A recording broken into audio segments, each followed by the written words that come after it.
Untuk mendukung tutorial komputer, kalian bisa mengklik subscribe. Halo, selamat datang di tutorial komputer.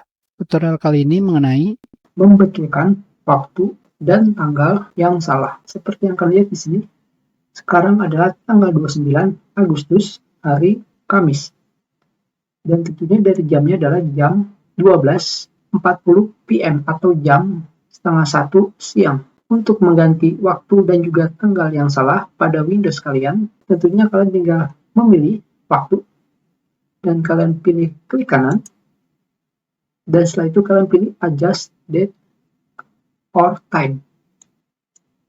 Dan tentunya sekarang akan muncul settingan untuk waktu dan juga tanggal. Dari sini kalian bisa melihat bahwa set time automatically-nya sudah masuk ke on. Waktunya sudah secara otomatis ditentukan. Tentunya yang salah di sini bukanlah set time-nya, tetapi time zone-nya atau zona waktunya. Tentunya di sini kalian bisa memilih untuk time zone, zona Jakarta. Di sini kalian bisa memilih UTC. Ini adalah UTC minus. Kalian tinggal memilih UTC plus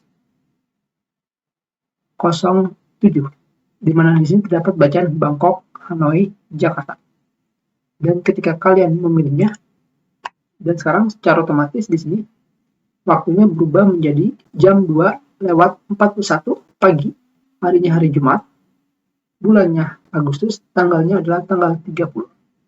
Tentunya kalian juga bisa menentukan zona waktu secara otomatis jika kalian memilih set time zone menjadi on. Seperti ini. Tapi sayang sekali sekarang jarang digunakan karena semuanya serba otomatis, yaitu menentukan waktu dan juga tanggal secara manual seperti ini. Jika kalian tidak memiliki paket data ataupun sambungan ke internet, kalian bisa menggunakan settingan waktu dan juga tanggal secara manual.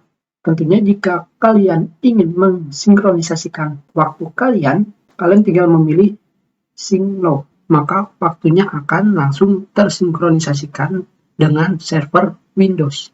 Dan sekarang kita kembalikan lagi ke on dua-duanya, di mana di sini kalian sama sekali tidak memerlukan zona waktu karena kita sudah menggunakannya secara otomatis. kita sudahi. Terima kasih.